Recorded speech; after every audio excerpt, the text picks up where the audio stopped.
It started with a flash in the sky and a ripple through the clouds. The hunger is what brought it here, and fed it did, until the Marvel heroes were no more. They were replaced by soulless monsters driven only by an insatiable hunger for human flesh. This is no world of Marvel heroes. This is a world of Marvel zombies.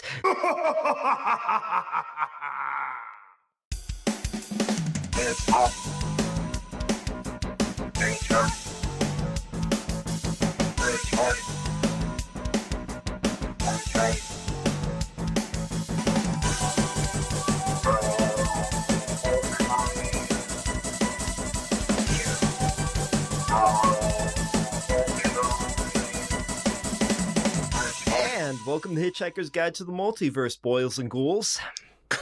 Boils and ghouls, guys and mummies. So this is our first ever Halloween episode. This is it. This is our first Halloween edition where we decided to kind of intersperse our normal traversing with some spooky, scary Marvel zombies.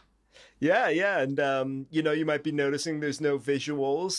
This is coming to you a little more impromptu than even some of our other episodes. We really wanted to make sure we got one out in time for this holiday season, and with the recent Disney Plus show, it seemed like this was the perfect time to talk about some Marvel zombies. I love it. You know, I think at one point, the Marvel zombies, probably 20 years ago, Yeah.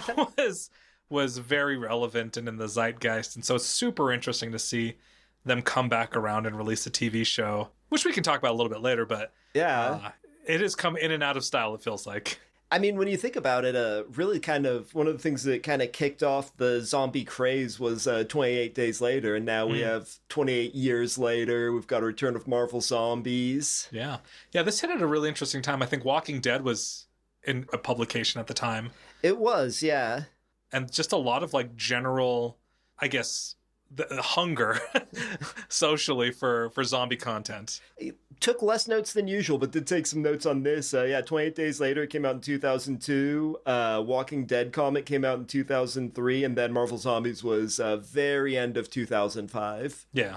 Cover date of like February of 2006. So 5-issue run of the initial series. Who was David Kirkman? It was Robert Kirkman who did that, who is also the same guy who did Walking Dead. Oh, it was the same dude? Yeah. Nice. Yeah. Two very different types of zombies. Two very different types of zombies. Yeah.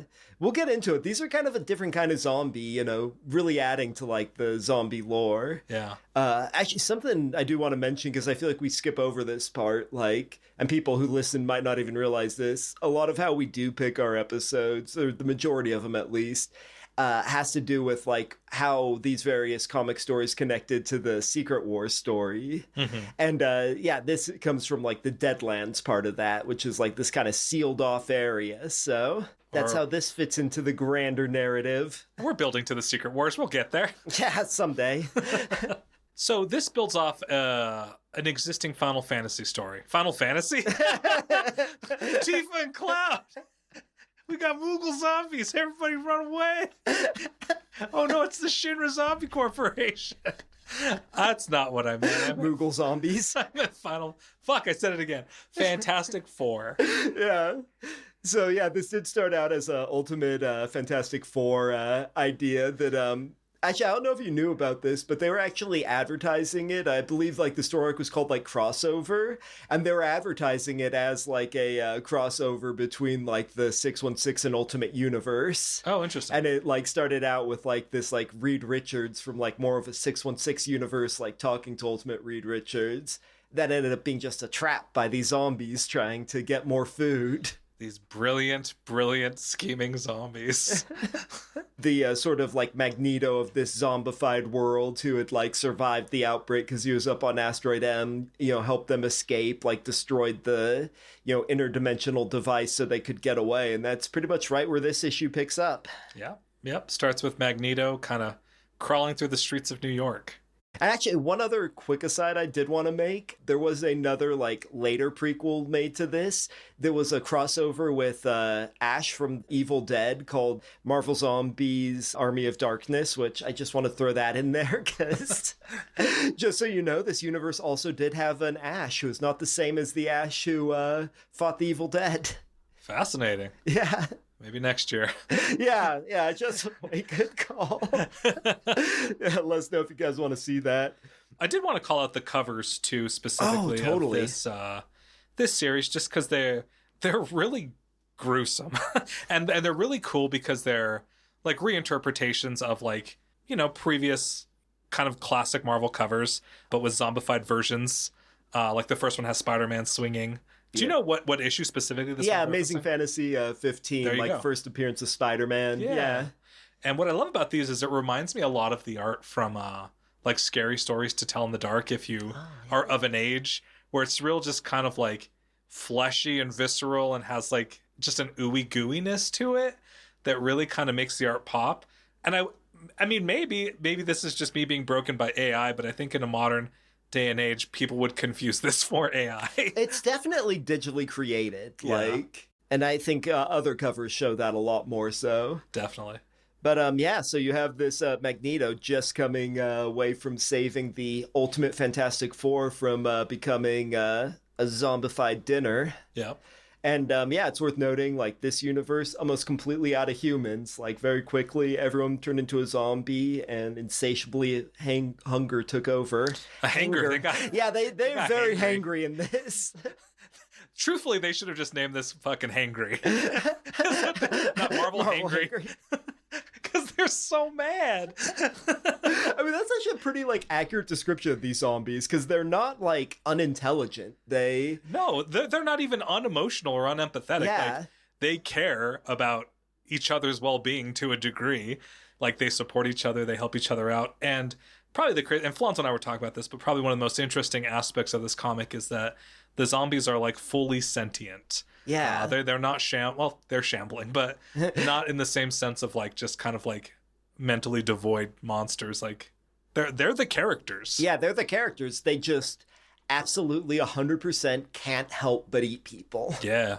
Yeah, and kind of like you said, like, this world is devoid of humans, and there's a couple references in the story where they specifically talk about, like, well, should we do another sweep of, like, the Midwest to see if anyone is left? Like, they've gone around and eaten.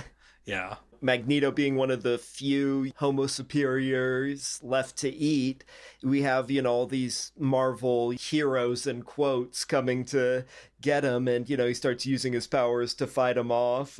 He ends up using, like, his powers to make, like, Captain America cut off the top of his own head. Yeah. But actually, I didn't even catch this before. That's totally a reference to the Ultimates. Like, you think this A stands for France when he's, like, pointing at his missing head.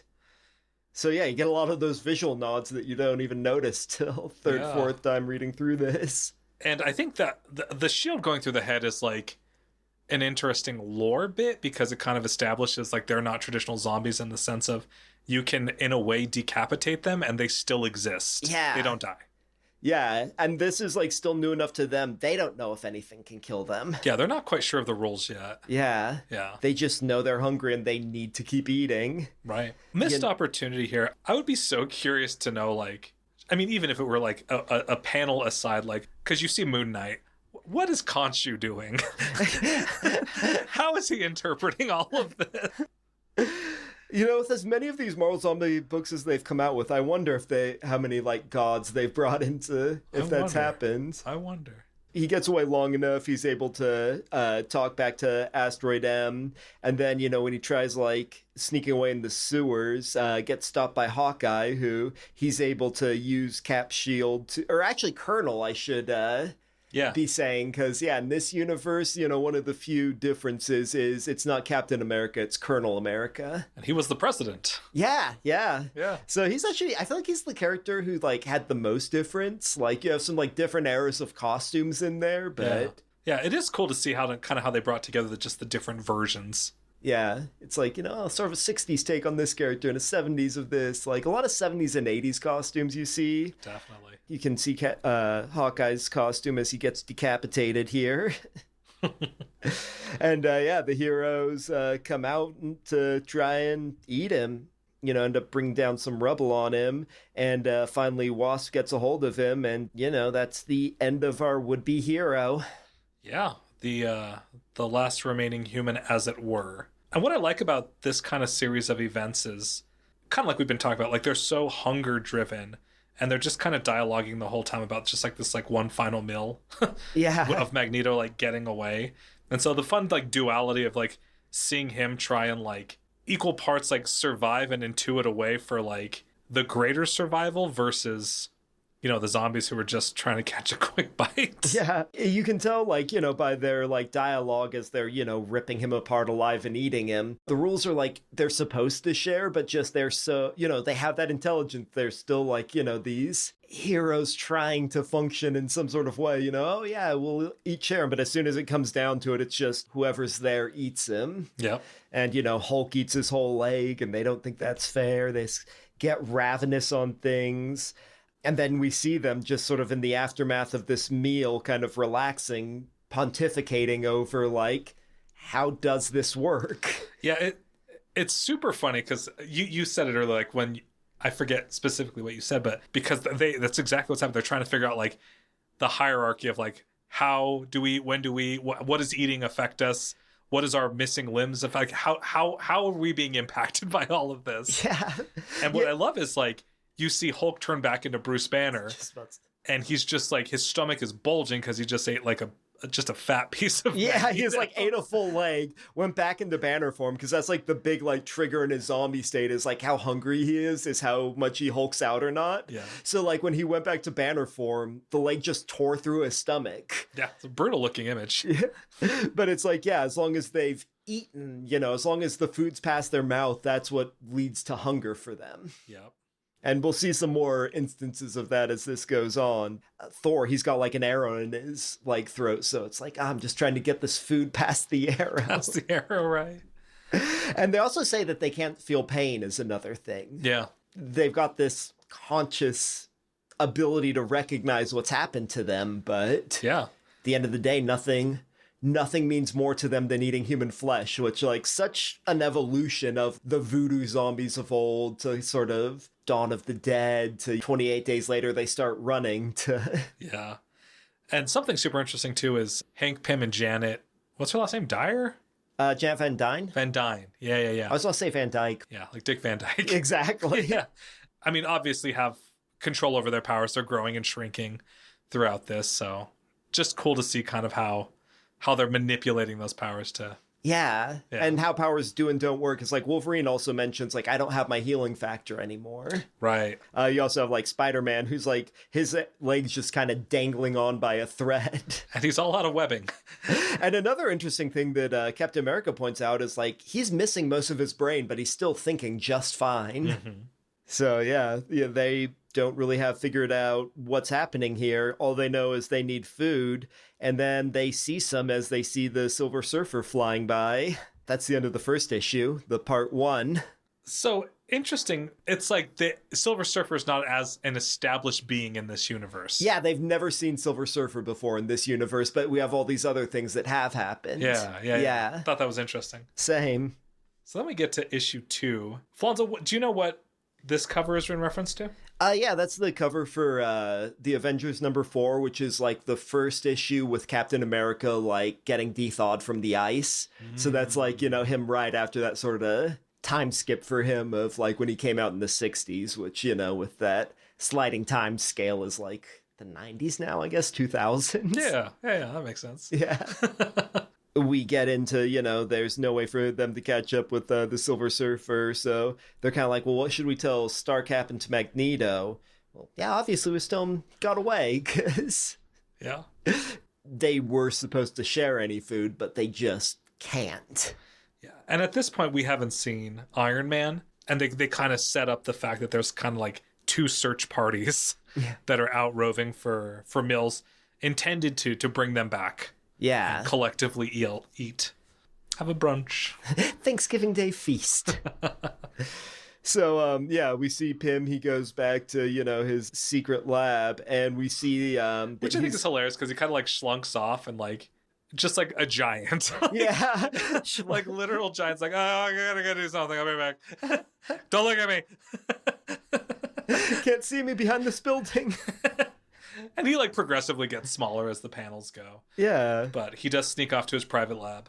We definitely got to take some time to shout out the artist in this. Sean Phillips. Yeah. And then it looks like June Chung is the color. Excellent. Yeah. Yeah, I'm not super familiar with their work, but they do some cool stuff here, and it's a tone that really fits. Yeah. The color in particular, like if you look, so when he gets to his lab, we see that he's, kind of been keeping a little snack to himself. He's able to sort of control his hunger enough that he's just kind of been cutting bits and pieces. Well, so far he's just cut an arm off of Black Panther, and it's kind of some cool color effects you see with like the blood here and the splatter. Yeah. It's the snack that smiles back. T'Challa. So yeah, we see he's got him sedated, and he cuts off his leg for a little additional snack because he didn't get enough of Magneto. Yeah. The Wasp finds him and sees that he's been keeping this secret food to himself. And then we get another reference to famous time where he had shown that bout of spousal abuse in the Avengers issue when he slaps her here in a similar looking panel to that one. Yeah.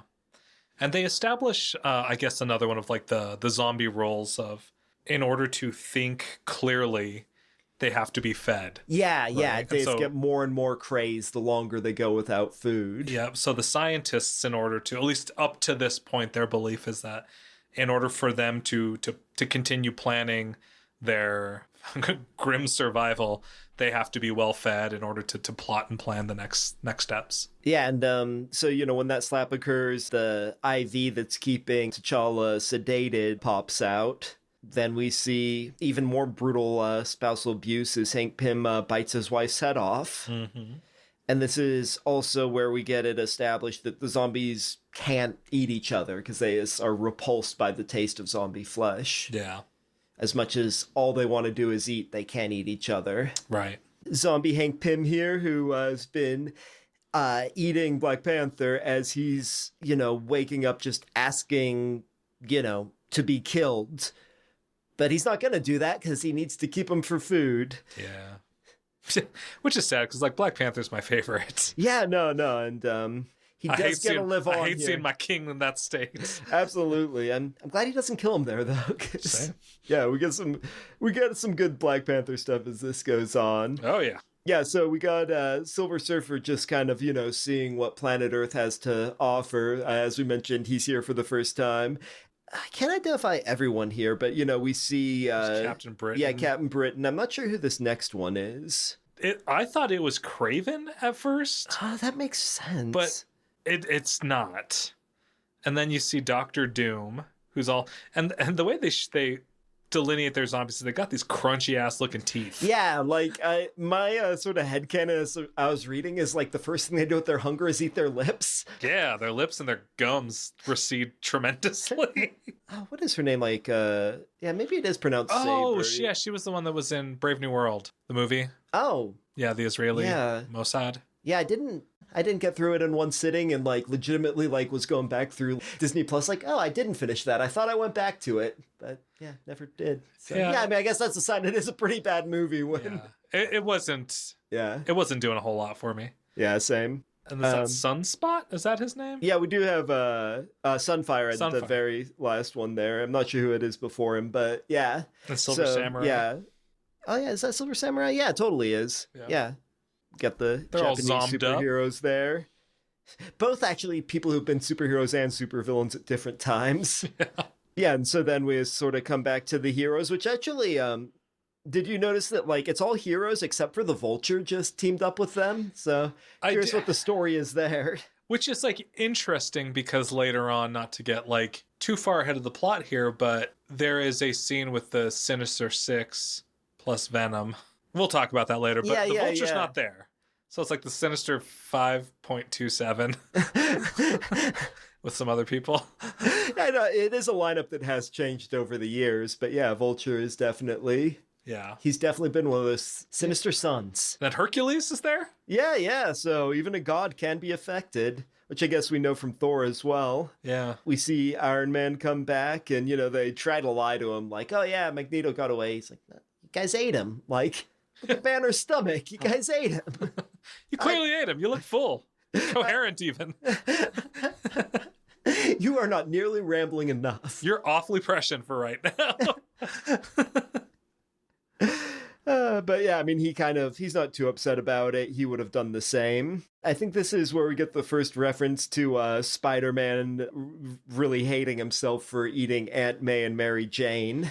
Yeah, that is like a plot point that came out, effectively losing the only two people he loved. Yeah. At his own hunger. Them, like, yeah, that's crazy. Yeah, I'd be pretty messed up by that too. Yeah. They, are talking about like, Hawkeye, he got his head chopped off. We're not sure if he can survive that or not. We'll find out about headless zombies here in a moment. Yeah. And also that scene where previously in the lab where Hank Pym bit Janet, he bites her head off. Yeah. And spits it back out. So we have effectively two headless zombies floating around at this point. Speaking of floating around, we get Silver Surfer comes floating around down to them and kind of gives his grand announcement, which, actually, we haven't really talked about Silver Surfer on this channel at all. Silver Surfer is kind of known for being the one who, come and announces that Galactus is going to come eat your world, kind of gets the world ready to be eaten. He's the hype man. He's like, yo, my boy Galactus is coming down. Who's ready to get aided? Ooh, thanks, Tony. But yeah, he sort of gives his grand announcement of the coming of Galactus, and they're like, well, let's eat him. There's some food. Yeah, so that's the end of issue number 2. Next up, we come to a homage to Hulk number 340. I know this is a comic where Wolverine fights the Hulk. I think it's one of Todd McFarlane. I think it might be the first cover he did for Marvel, but I'm not 100% sure of that. I think you're right, actually. It was Wolverine. No, it wasn't Wolverine number 1. Wolverine number 1 has a very similar cover. Yeah. That's actually, there are a couple different covers for that, but the like Frank Miller famous one is very similar, but with the claws. But yeah, it is different. Yeah, but this is the one where he fights Hulk in Canada. Yeah, and I think it is Todd McFarlane that really makes this famous, because this isn't the first time that Wolverine fights the Hulk, because if you guys don't know that, Wolverine did start out as a Hulk villain, and they both ended up teaming up to, I'm trying to remember what that, I think it was a Wendigo they fought. I'd fuck up a Wendigo. You seen those things? Wendigo, not Windamagos. Oh, shit. No, Wendigo, the classic Canadian villain. One of many. One of dozens. One of several. Especially if there was no Alpha Flight that had been written yet. I think he was a villain of Alpha Flight at some point, though. Yeah, it wouldn't shock me. Yeah. They had Sasquatch on, or was it Sasquatch on the team? I think so. Sasquatch and Puck. Yeah. Like Shakespearean Puck? Not Shakespearean Puck. Sorry, I just had like a mental I like how aside. you dialogued with yourself. Total mental aside. I was like, wait a minute. Okay.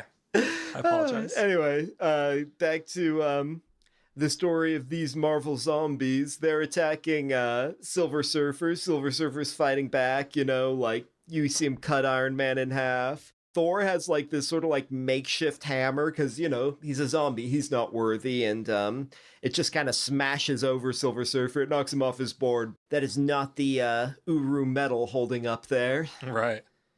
And it's interesting because like the amount of like Marvel characters that like, it's like exponential growth between panels.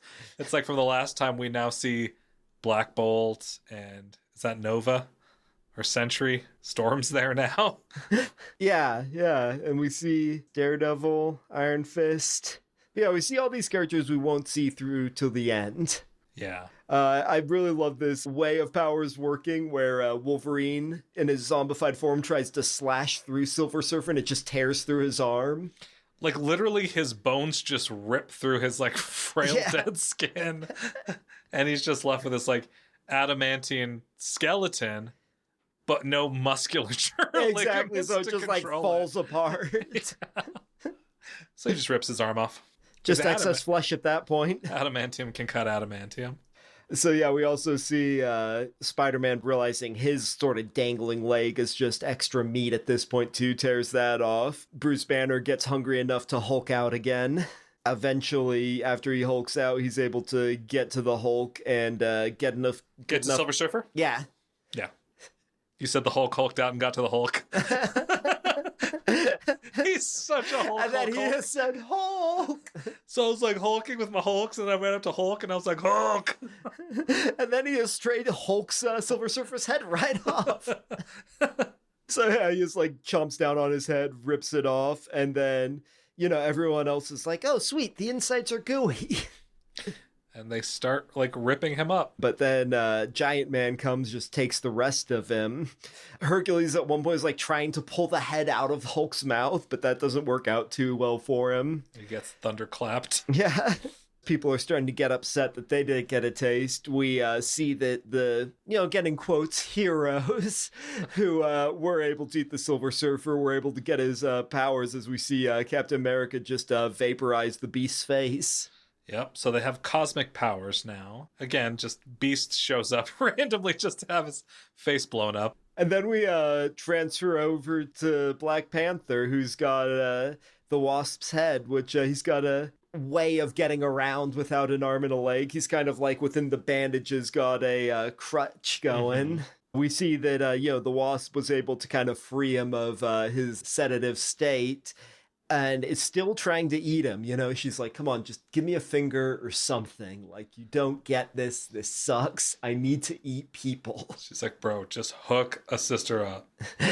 And he's like, nope, won't do it. And then who do they run into, Flonzo? They run into the Alkalites, who are being led by Fabian Cortez. So these definitely, I'd say, are probably like the least known characters we've brought up so far. Yeah. They're a group who were like really only prevalent in the 90s that I know of. They were like kind of worshippers of Magneto, like when he was dead for a while, and a little bit when he came back to life as well. Yeah. So I originally read Marvel Zombies when it had first come out in trade paperback, so probably like 2006.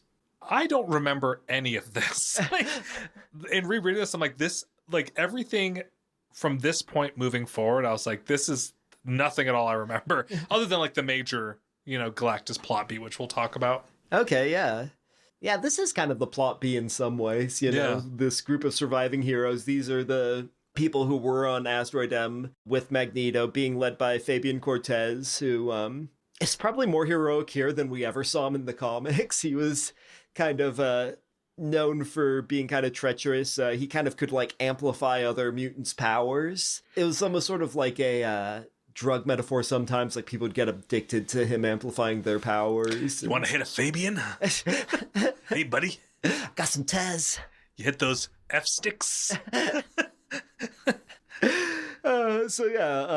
They run into each other. You know, they didn't think any humans were left, and they see at least the majority of a human here before we flash back to the aftermath of the action with Silver Surfer. We saw that Giant Man, he was trying to see if he could use his powers cosmic to cook Thor. Didn't make him taste any better. No. So they are hungry enough at this point that they are getting quite treacherous. Iron Man can now use that power cosmic to just kind of levitate around. Yeah, they're starting to find new and unique ways to use the power cosmic here. And then some new food shows up. Galactus arrives. I am Galactus. So yeah, then we get to issue number 4, which we have a reference to Uncanny X-Men #1, first appearance of the X-Men. Yep. We see Galactus. I kind of like this Galactus. He's just like, you hunger? You hunger? It's like, you don't know about hunger. Yeah. You just get hungry for a person? Imagine being hungry for planets. And he gives him some jazz hands. Some laser fingers. He ends up, just sort of jazzing off Luke Cage's left hand. Stop you jazzing off up there. You bunch of jazz offs. Just jazzing all over the place. From the floor to the ceiling, he was jazzing them off. They jazz right on out of there. They dipped because they quickly realized they can't defeat Galactus. Yeah, even with that like power cosmic they got from Silver Surfer, this is not going to work out. Yeah. So they got to use their big science brains. In order to do that, the Hulk needs to not be the Hulk. Yeah, so he does, you know, he had eaten enough of the Surfer that he goes back to his Banner form. Giant Man Hank Pym, he's like, all right, guys, I got something to show you back at my lab. You got to see that. And then they get back and it's like, and ta-da! No Black Panther. And I like how they press him. They're like, quit fucking around. Like, what were you trying to show us? He's like, it was Janet. Janet, she lost control. It's like the worst kind of cover up. It's like, clearly we see like a medical operating table with blood, with some fresh Black Panther bits, and that little, I don't know, Wakandan cloth or something right there. Some Black Panther kibble. It's like, where's the Black Panther? Oh, we flash back to, you know, him talking with Fabian, and there's another one of these acolytes who, I don't know if these were references to other, you know, established acolytes. Like, acolytes, it was a period where it was kind of famous for, you know, you just have like a new group of mutants and their names would show up, and that happened a lot with the acolytes. Like, yeah. Okay, question for you. Did you notice the way that they drew the acolytes? They almost look like representations of like an 80s comic. It doesn't fit the same art style as the zombies. Yeah. Or Black Panther. It almost does have like a Jack Kirby-esque kind of feel to it. Like that kind of blockiness. Right. In fact, this character Burns, he kind of reminds me of, I want to say his name is Light Ray from the New Gods. You know, the guy with the firepower. Yeah. Who, he doesn't trust Black Panther at all, you know, partially because these are the guys who are very, you know, anti-human, worshipping, you know, the idea of Magneto. Just look at this guy. He's missing an arm, missing a leg. How could he not be a zombie? He'll be one any minute now. So I just, you know, love the fighting style Black Panther has here, where he just like hucks Wasp's head at him and then like jumps up, bounces on his like cane that's like bandaged into his arm, kicks him in the face, you know, hits him with the stick. Before Fabian Cortez is like, stop. And, you know, they're pissed because, you know, he killed Blaze, was it? Was it Blaze? Burns. Yeah. I mean, you know, he's defending himself. He's alive. We need to keep the alive people together. Yes. And then, you know, they're like, okay, well, let's kill this head. And then we get Black Panther kind of assisting. No, we got to keep her alive. And back to the lab. Got Spider-Man and Luke Cage playing some cards. Spider-Man saying, you know, oh, yeah, you know, I keep my mask on so I don't have to see my own face after I killed my aunt and wife. Too much shame. Yeah.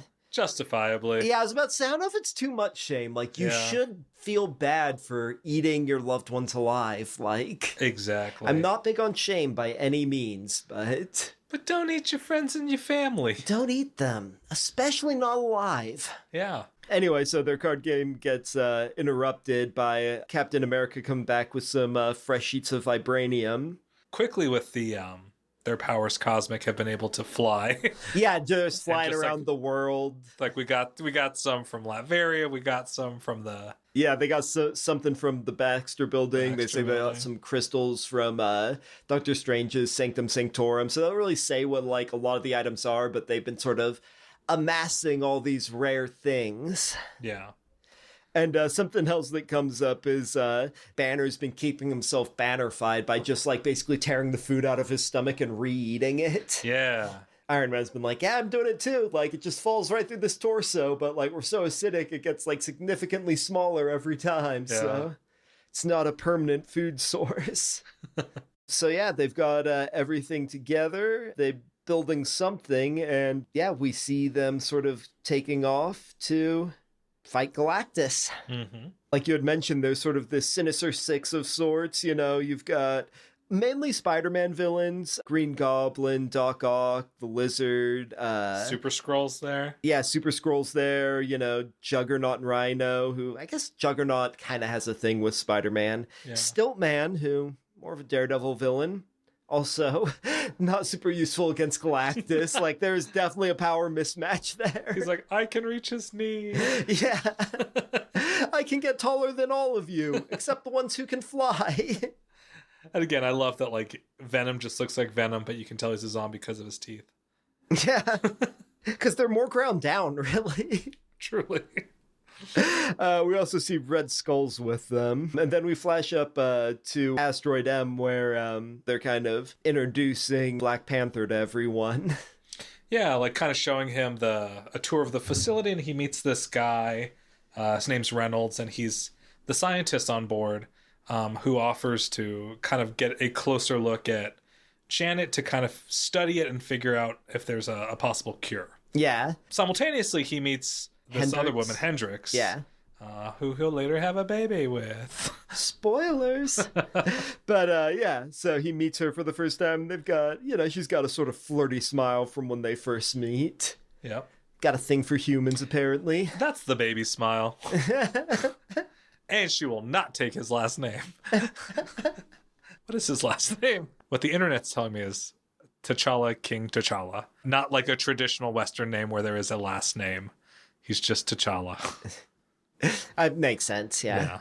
So yeah, he also meets Forge up here, who's like an X-Men character, and you can see from his outfit he was an X-Man in this as well. And he's kind of like, mutant power is that he's really an good at X-Man? inventing.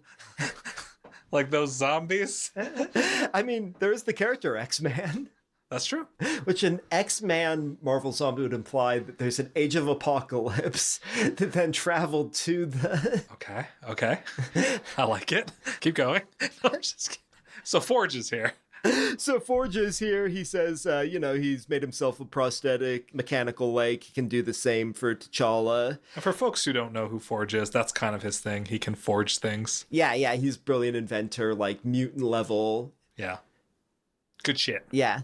Just like, hey, make this thing. Okay, this is how you make the thing. Hey, I made a supercomputer. We could talk to Thanos. I made a thing that can make the thing. Also, a new leg. Which, would be really helpful for the rest of the Marvel zombies who had just sort of assembled their Galactus fighting machine. Yep. And give them a solid blast. And that is the end of that issue. And so this machine that they make is like... It feels like it's like just like they take some of these crystals in order to concentrate multiple cosmic shots from each of them. So they all stick their hand in there to zap it. And then it concentrates that into one massive beam, which hits Galactus and then does indeed end this episode. It takes us to the last 5 of 5. Marvel Zombies number 5 with the reference to the issue of Spider-Man Annual where they get married. I didn't even... fully look at this. She is just like a corpse, so yeah, not even a zombie, just a very white dead corpse. Yeah, very disturbing. Yeah, that's actually way more disturbing than we go from that disturbing thing to Galactus getting blasted in this. He's getting the old 1-2 combo from the super gun, and then as he's falling, you see all the villains screaming, just kind of fleeing in terror. They turn around once he falls down. They're like, "Sweet food."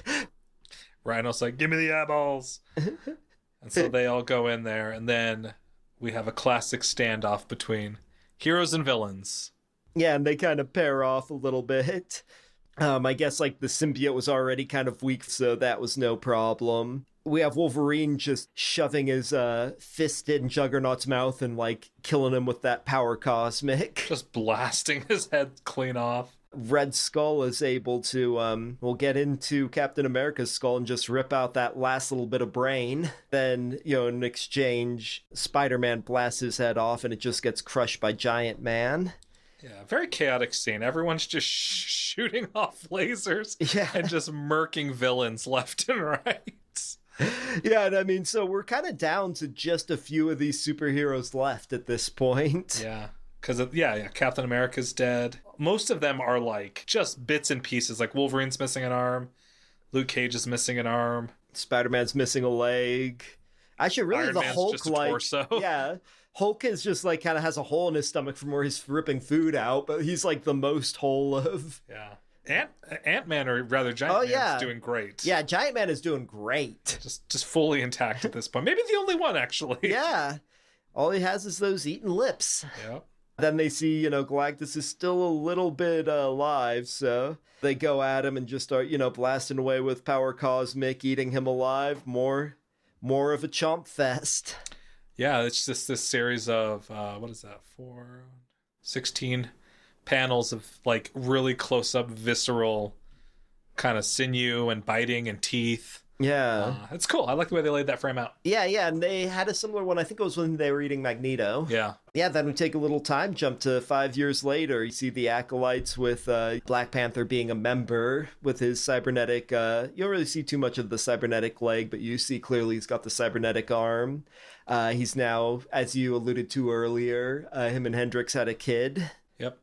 And they are surveying Earth. They've been gone for a while, and they're seeing no pings of any type of life form. Yeah, so they're like, okay, zombies are gone, and they have Wasp now in an exosuit, so, kind of assume there's some sort of a cure there. Yeah. And they've realized on a long enough time scale, they survive without eating. We know that. We just have no clue where they could possibly be.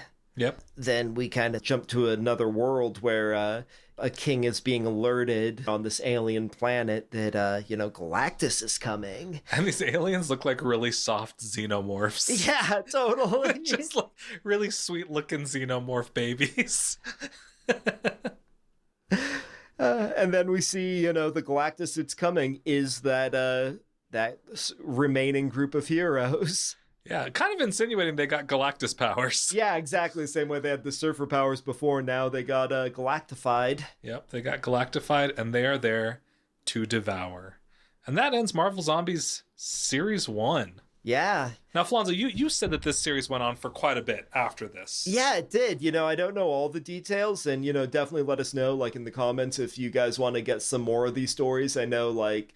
They end up going back to Earth. I know they go to the Earth 616. Like, they end up going to different multiverses. Yeah. At some point, it ends up being like the self-fulfilling loop where they cause the virus to, like, infect their own Earth. It's so Marvel. Yeah. I love that. And, they've actually had a couple of, like... there's a series coming out right now... It's like a Marvel Red Band. That it's a little ambiguous if it takes place in the same multiverse. There's also like a reboot that they did recently, so they definitely... Yeah. There's a Marvel multiverse out there. Yes. And like Flonzo mentioned at the top of the show, like we wanted to do this just to kind of like get into like the spooky Halloween season, but also they just dropped like the Marvel Zombies show on Disney Plus. Which I have seen. Flonzo's not yet seen it. I'd encourage people to watch it. I think my biggest gripe with it is like I don't love the way that like the Marvel TV shows do their animation. It feels just a little stilted. Yeah, I know I wasn't able to get into the What If show. The What If, yeah. It honestly, it's kind of a good story. Like it kind of hits a lot of the same plot beats of the comic, just very different. Like instead of Galactus, there's some other kind of like big bad threats. And it's more of a story about Kamala Khan trying to save the Marvel Universe as a human instead of a zombie.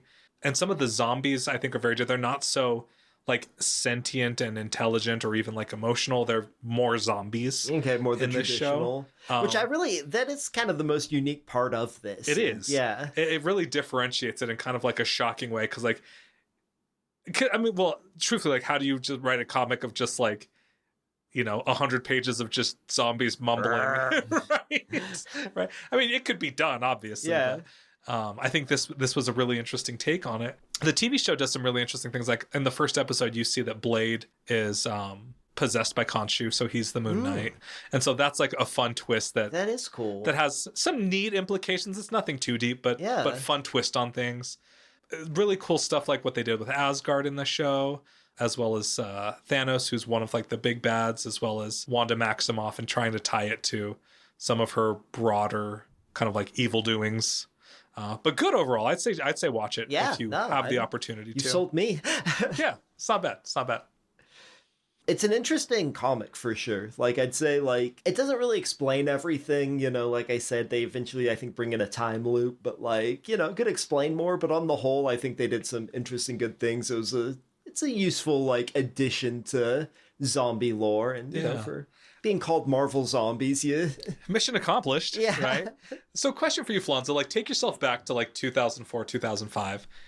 Were you wrapped up in the whole like, I don't know, post-modern zombie craze? I don't know that you'd call this post-modern zombie, but like third wave zombie. I don't know what you'd say. Yeah, you know, not as much as a lot of people. Like, I enjoyed the conversation of what would you do, but like... Because this was also the time of like Shaun of the Dead. I was about to say, like, hot take, Shaun of the Dead is actually my like idea of the most realistic zombie movie. Yeah? Like, I think like, yeah, some stuff might get a little crazy for a couple of days, but like, I don't find zombies intimidating, and I get why people do. You know, there's that fear of death of loved ones, all that. The thing that makes people dangerous is our ability to think, and if you take that away from us, like... So what you're saying is the Marvel zombies are your ultimate worst nightmare. I mean, I think they're the scariest kind of zombies, because like... They can plan. Yeah. Yeah, they can scheme. I remember us having this conversation 20 years ago. So I'm getting triggered just thinking about it. Because I think zombies are awesome. And you were always like, they're not that bad. But also, this was around the same time, I want to say it was 2003 or 4, that Zack Snyder remade Dawn of the Dead. Yeah, totally. And so that was huge at the time. Yeah, and I mean, that made some careers. I'll say James Gunn actually did the script for that, too. I wouldn't be surprised. Yeah, which, I mean, you know, the two, like... The two dudes that end up doing DC. Yeah. Yeah, that was a good movie. Yeah. But yeah, like World War Z was a product of this time as well. I enjoyed World War Z, like the novel, the at book. least. Yeah. Yeah. And I didn't even finish it, but like what I did read of it, I like that sort of like historical account of. Yeah. Well, like the historical, but also like regional account of like the same event was really cool. Max Brooks. Yeah. Mel Brooks' son. Oh yeah. Yeah. Remember these conversations from 20 years ago? Broader point is that zombies had like a massive resurgence. Yeah, absolutely. 20 years ago. And do you think it's sustained, gotten less? It doesn't feel like there's the same fervor. There isn't, I don't think. Especially after like the Walking Dead TV series. Yeah. Which I never saw. Yeah. I saw the first season, I think. Yeah, I was about to say I saw the first few, but I think it had its moment, and I think Marvel Zombies had its moment too, you know, and I think it did add to the lore. But yeah, I think on the whole, yeah, you know, I mean, I hear the Marvel Zombie show is good. You've actually kind of convinced me to go watch it. Like, I heard 28 Years Later is good. Kind of want to see it, but, you know. Yeah. It's interesting that 28 Years Later came out, you know, this year when it did. I would love to see that too, but I don't know. I always loved the zombie mythos, and, like, even as a kid, like, things like the Thriller music video, which we loosely based our intro on. Thank you, Flonzo, for acting like Vincent Price for a minute. Yeah, I may have actually listened to Vincent Price's introduction to Thriller before doing that. But I love like the zombie mythos. Like, oh, even speaking of like crossing into games like Dead Rising. Well, actually, something that I did want to mention that, you know, just like the forward momentum led to me skipping. Resident Evil does not get enough credit for introducing the concept of virus to the zombie mythos. Oh, sure. To the point where people are just assume that's where zombies come from. But, you know, it was always some mystical thing beforehand. Like a voodoo hoodoo type. Yeah, there was that Dead Alive Peter Jackson movie that some people say was a virus, but it really was more of it came from like the infected monkey, right? Yeah, it was like this monkey rat thing that bites them that like itself was created. I haven't seen it, but... Oh, you never seen Dead Alive? I haven't, but... Man, did you like The Hobbit? I am sure they're the exact same movie. I'm kidding. I mean, I like Lord of the Rings. Hobbit sucks. It's good. I'll die on that sword. This is what I'll say. And I'm so sorry we got to The Hobbit off of talking about zombies. I enjoyed the first of the 3 movies.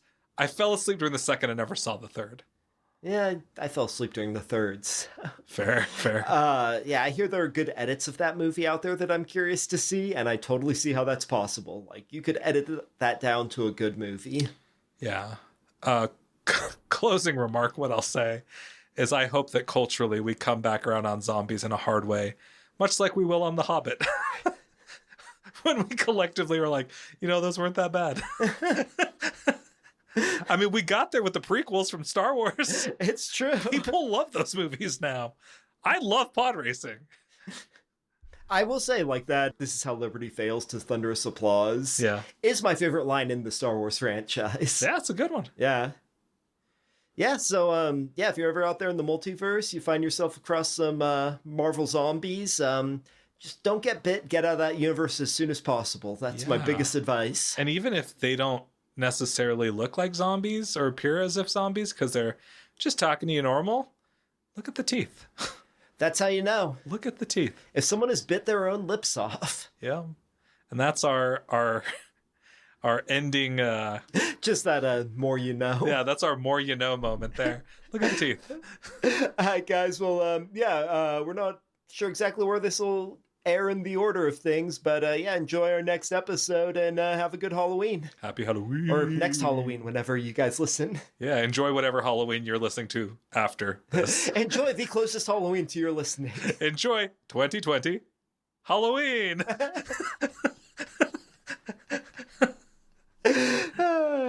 Till next time. It's time.